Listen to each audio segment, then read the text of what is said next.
Halos hindi raw makatulog ang 60 anyos na si Nanay Dalia sa gabi hanggat hindi pa nakakauwi ang anak nito mula sa trabaho. Lalo pat kaliwat kanan ang mga naibabalitang mga krimen. Ay oo, hintayan ko sila sa sa bantayan ko yung mga bantayan ko sa gate. Bakit matagalan silang umuwi? Marami ang nagdudukot ng mga ganun. Maraming masamang ugaling mga tao, ganun. Isa lamang si Nanay sa mga milyong-milyong mga ina na nangangamba tuwing nagagabihan ang kanilang mga anak sa daanan. Kaya para masiguro ang seguridad ng lahat, nais paigtingan ni Department of Interior and Local Government ang police visibility sa iba't ibang lugar sa bansa.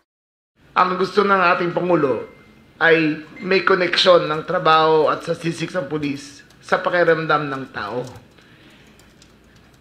Magkaiba ang mundo na pinapakita ng PNP at magpakaiba ang pakiramdam ng tao.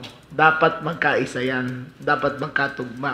Kailangan paggising at pagtulog ng ating mga tao dito sa Pilipinas ay nararamdaman nila na ang public safety is number 1. Na uuwi ang anak nila ng matiwasay, na pupunta sila sa trabaho ng maayos, na pwede sila maglakad sa gabi na hindi nag-aalala na may mangyayari.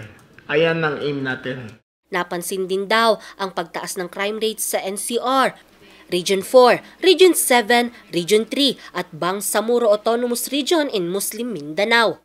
Ayun yung mga crime volume areas.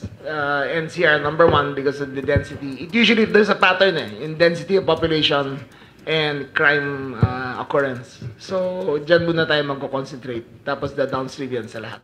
Ang pagpapaigting ng police visibility, malaking bagay raw para sa Baguio.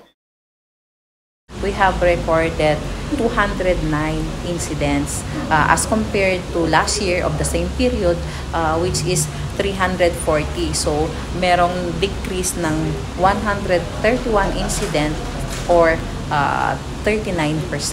Intensified na crime prevention and yung crime solution. So yun, with that, meron program na yung implant kalmang paglalakbay, that is yung kasali dyan yung increased visibility sa mga places of convergence. Merong na-create na anti-theft teams, meron din yung mga pads, increase na yung mga police assistance desk sa lahat ng mga tourist spots, mga places of convergence. Samantala, nais namang baguhin ng DILG ang criteria of evaluation for performance of policemen sa pagtugon ng mga krimen para mas maramdaman daw ang pagbabago. Yan ang babaguhin natin. Hihingin ko sa bagong Chief PNP at sa liderato na gumawa ng bagong criterion for evaluating the performance of policemen.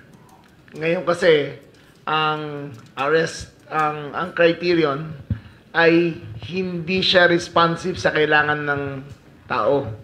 Ang arrest rate nila, ang solution rate nila, iba-ibang metrics But we have to come up with a metric na responsive sa kailangan ng tao. Patuloy pa rin ang pakikipag-ugnayan ng DILG sa Philippine National Police para mas mapababa pa ang crime rate sa buong Pilipinas. Angel Arquero, RNG News.